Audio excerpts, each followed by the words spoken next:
In December 2019, I decided to take my very first cruise, a Caribbean holiday getaway. After a grueling year working as a paralegal in Chicago, I needed the break. The idea of tropical waters, sunny skies, and festive celebrations was the perfect antidote to the gray Midwestern winter. The ship, Pacific Horizon, departed from Miami and promised stops at stunning islands like St. Lucia and Barbados. It was a dream vacation, or so I thought. The first couple of days were blissful. I sipped cocktails by the pool, read a few novels, and indulged in every buffet. The ship was massive, and the decor was all-out festive. Strings of lights and poinsettias adorned every corner, and the crew donned Santa hats, spreading cheer. Yet, by the third night, something happened that changed everything. I was sitting at the main deck bar, enjoying a mojito and chatting with a friendly bartender named Lucas. Out of the corner of my eye, I noticed someone lingering at the edge of the seating area. A man, mid-40s, with unkempt brown hair and a bulky build. He wasn't dressed like most of the passengers. No bright Hawaiian shirts or casual polos. Instead, he wore a weathered gray jacket and dark jeans, which stood out in the tropical heat. At first, I thought he might be waiting for a drink, but he never approached the bar. Instead, he just stared. Not at me, not directly, but enough to make me feel uneasy. I decided to chalk it up to his being socially awkward or tired. However, as I finished my drink and got up to leave, I saw him glance at me again, this time locking eyes for a moment. A chill ran down my spine. The next day, I spent most of the morning exploring the onboard activities, mini golf, a movie screening, even a trivia game. By afternoon, I disembarked at our first stop, St. Lucia. I wandered the charming streets, browsed local markets, and took dozens of photos of the vibrant buildings. It was beautiful and exactly what I'd hoped for, until I noticed him again. The same man, lurking near a dockside vendor. He was watching me. I tried to ignore it, telling myself it was just a coincidence. After all, the ship held thousands of passengers. But when I turned a corner into a quieter street, I felt his presence behind me. I quickened my pace, darting into a bustling cafe. From inside, I peered through the window, searching the crowd. He was gone. That evening, as the ship left port, I convinced myself I was being paranoid. I met some other solo travelers at dinner, a friendly group from Atlanta, and spent hours laughing over drinks. When I returned to my cabin, I felt a little lighter, until I found a note slipped under my door. "Nice dress tonight." My blood ran cold. I checked the hallway, but no one was there. My cabin was one of the more isolated ones, near the rear of the ship, and suddenly the quiet felt suffocating. I locked the door, double-checked the bolts, and spent the night lying awake, every creak and groan of the ship making my heart race. The next day at sea, I reported the note to security. They were polite but dismissive, saying it was likely a prank from another passenger. When I asked them to check surveillance footage, they promised to look into it. I doubted they ever did. Things escalated during our next stop in Barbados. I had signed up for an excursion, a catamaran tour of the coast. It was supposed to be a relaxing day of snorkeling and sunbathing, but halfway through the trip, as I lounged on the deck, I saw him again. He was on a smaller boat, drifting closer to ours. The sight of his gray jacket in the blazing sun was unmistakable. I froze. How had he gotten here? Wasn't he supposed to be back on the ship? I alerted one of the tour guides, pointing out the boat, but by the time they looked, it had turned and sped away. My fellow tourists chalked it up to locals fishing nearby, but I knew better. When we returned to the ship that evening, I found another note in my cabin, "See you soon." Panic gripped me. I called security again, but they brushed it off as my imagination. Feeling trapped and vulnerable, I spent the next few days avoiding crowded areas and staying in my cabin as much as possible. I even considered disembarking early and flying home, but I couldn't afford to forfeit the rest of my trip. On the final night of the cruise, I attended the farewell party on the main deck, determined to reclaim some sense of normalcy.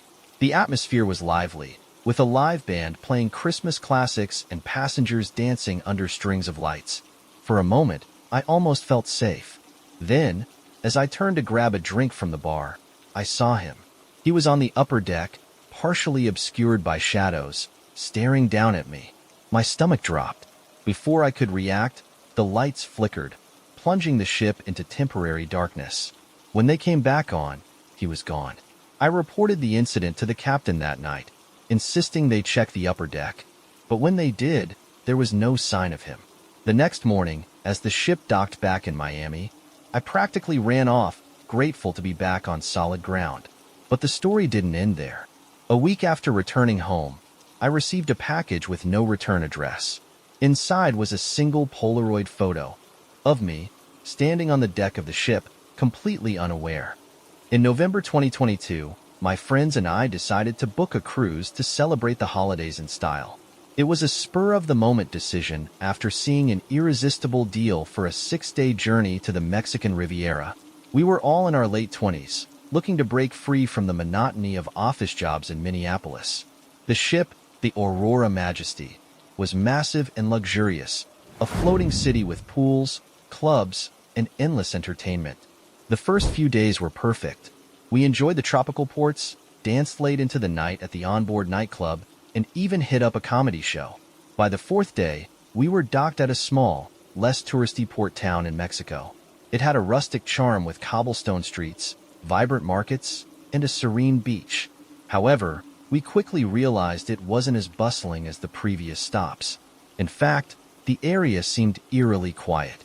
My best friend, Mike, suggested we explore a local hiking trail he had read about online. It was supposed to lead to a stunning viewpoint overlooking the ocean. Always up for adventure, our group of 4, Mike, his girlfriend Emily, our mutual friend Kayla, and me, decided to give it a shot. The trailhead was easy to find, marked by an old wooden sign that read El Mirador. We set off, laughing and joking, the humid air thick with the scent of tropical flowers. The first half of the hike was uneventful. The trail wound through dense jungle, occasionally opening up to glimpses of the sparkling ocean below. We even stopped to take selfies and a group photo. But as we ventured further, the mood began to shift. The jungle grew denser, the path narrower. The cheerful bird calls that had accompanied us earlier faded, replaced by an oppressive silence. Emily joked about feeling like we were in a horror movie, and we all laughed nervously. Still, we pressed on, determined to reach the viewpoint. About an hour in, we came across an old, weathered shrine tucked into the side of the trail. It was a simple stone structure, adorned with faded candles, dried flowers, and a small wooden cross. Something about it felt off. Kayla snapped a photo, but when Mike suggested we leave an offering as a sign of respect, we realized none of us had anything suitable. Instead, we muttered quick apologies and continued on. Not 10 minutes later, the trail became almost impassable. Vines and thick roots crisscrossed the path, forcing us to climb and maneuver awkwardly.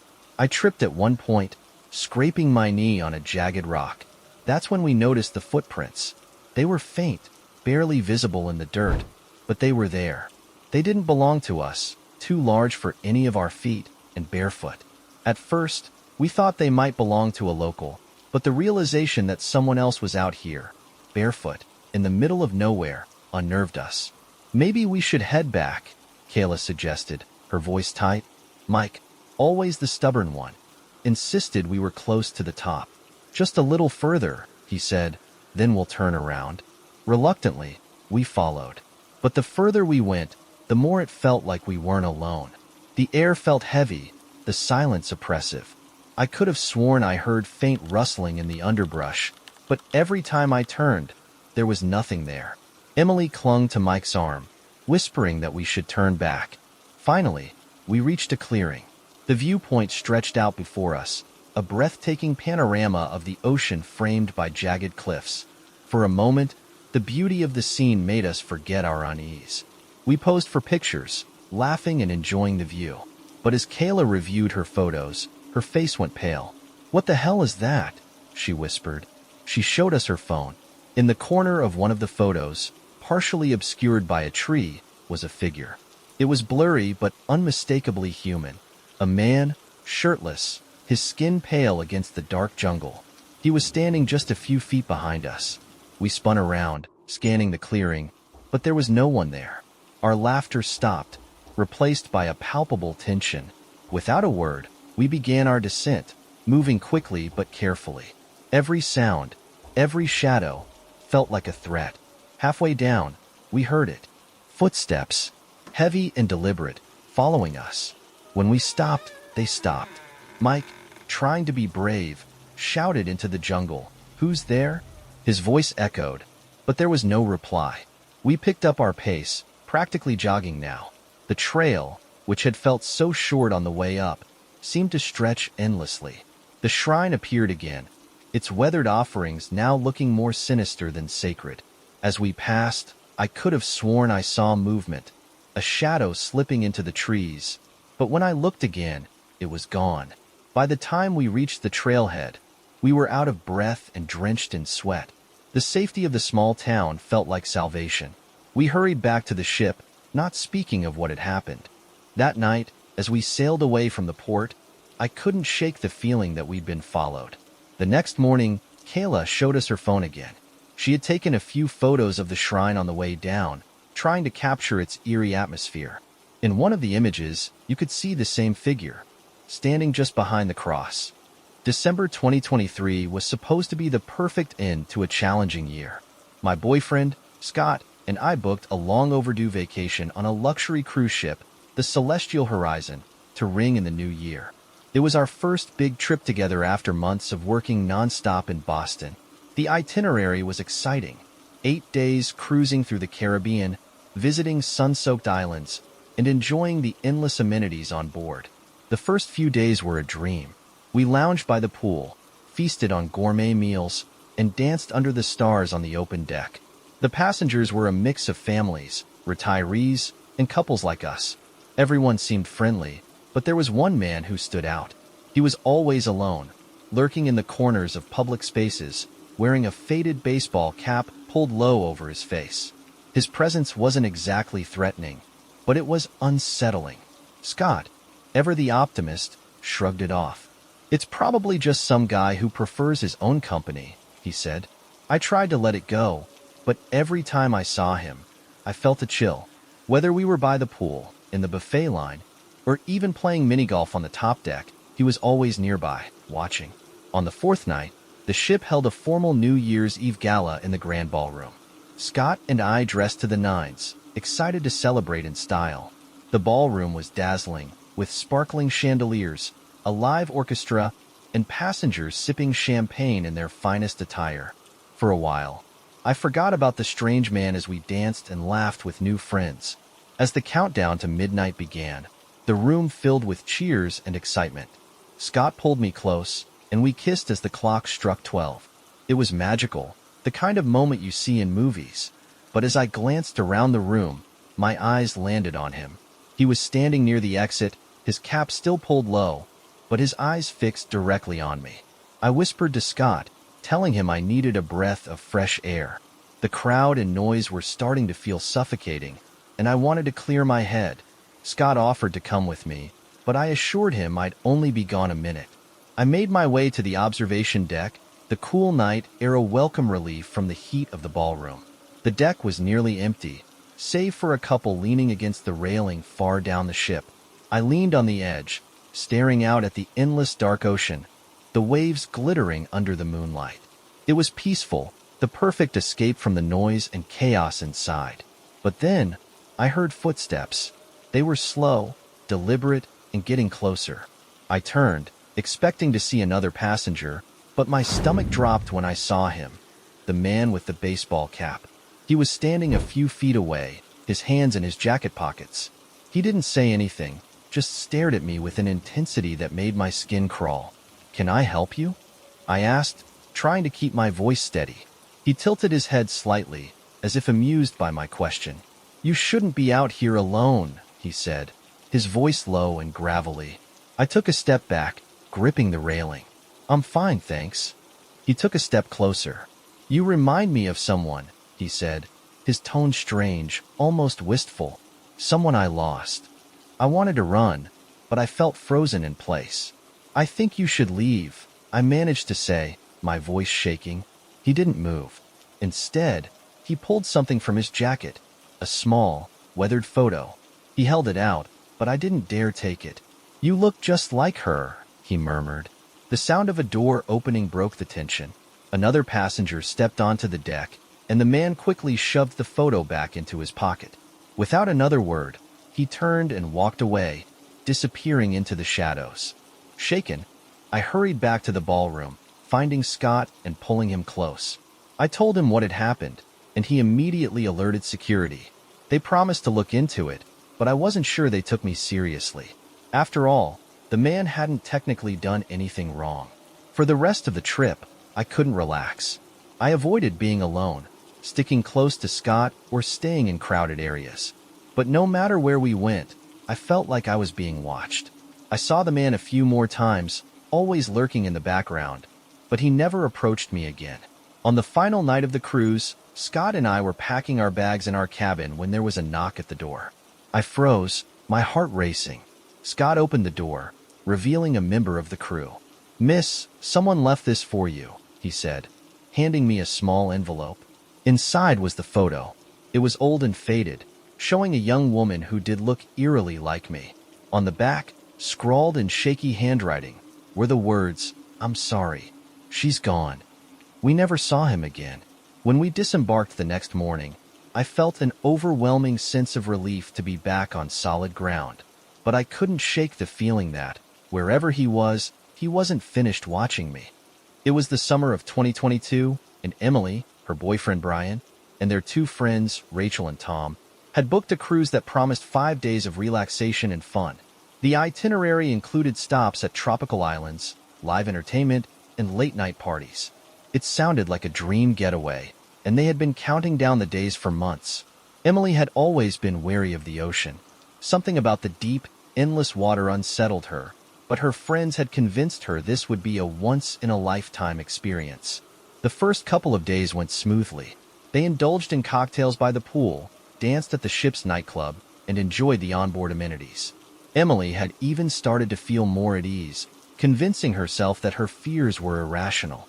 But things began to take a strange turn on the third night. It started innocuously enough when the group decided to explore parts of the ship they hadn't yet seen. Rachel suggested visiting the lower decks, the ones usually reserved for staff or storage. She had heard from another passenger that there were hidden sections of the ship that weren't included on the official map. The group, fueled by a few too many drinks, found an unlocked door leading to a stairwell that descended into the ship's lower levels. The air down there was noticeably cooler, and the fluorescent lights flickered faintly, casting eerie shadows. Tom laughed it off, calling it classic horror movie vibes, but Emily felt a growing sense of unease. She wanted to turn back, but she didn't want to be the buzzkill of the group. They eventually found themselves in a long, narrow hallway lined with storage rooms and service closets. The walls were lined with pipes, and the occasional hissing sound of steam echoed through the corridor. Brian joked about finding treasure, while Rachel and Tom giggled at his antics. But as they continued deeper, Emily couldn't shake the feeling they were being watched. She kept glancing over her shoulder, but the hallway was empty behind them. Finally, they reached a room at the end of the hall. The door was slightly ajar, and curiosity got the better of them.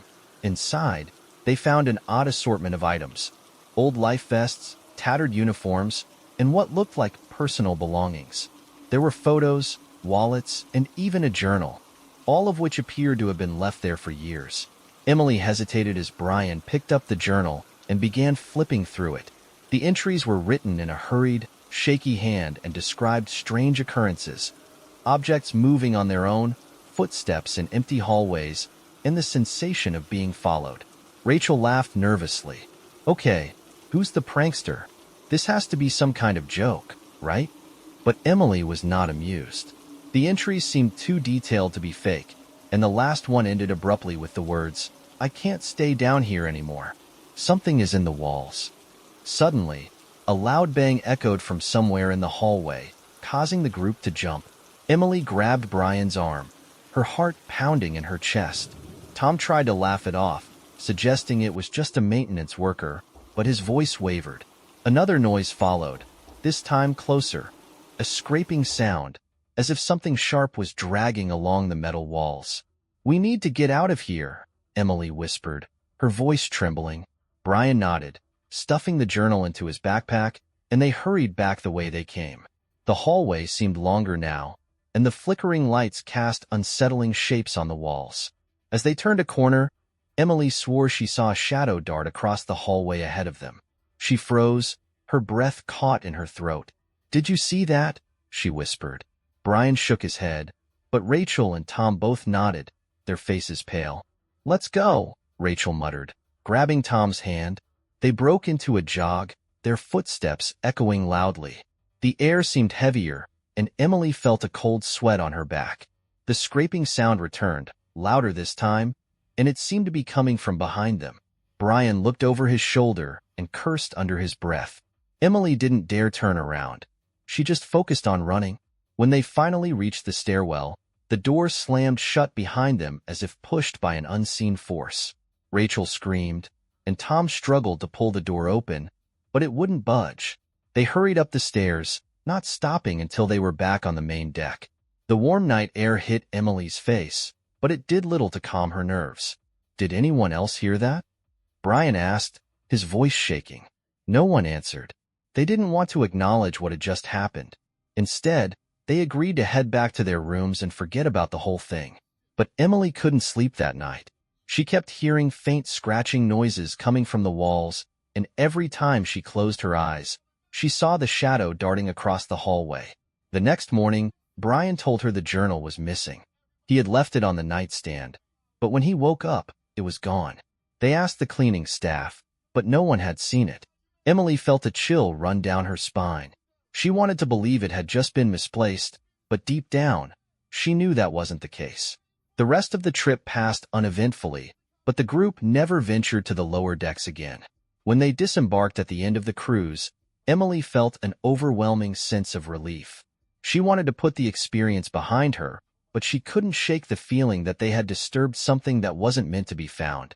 Months later, Emily received an anonymous package in the mail. Inside was the journal, its pages now blank. She stared at it in disbelief, her hands trembling. As she held it, she felt a faint vibration, almost like a heartbeat, emanating from the cover. She stuffed it back into the box and shoved it into the deepest corner of her closet, hoping to forget about it. But every now and then, she swore she could hear faint scratching noises coming from inside the closet, a haunting reminder of what they had left behind on that cursed ship.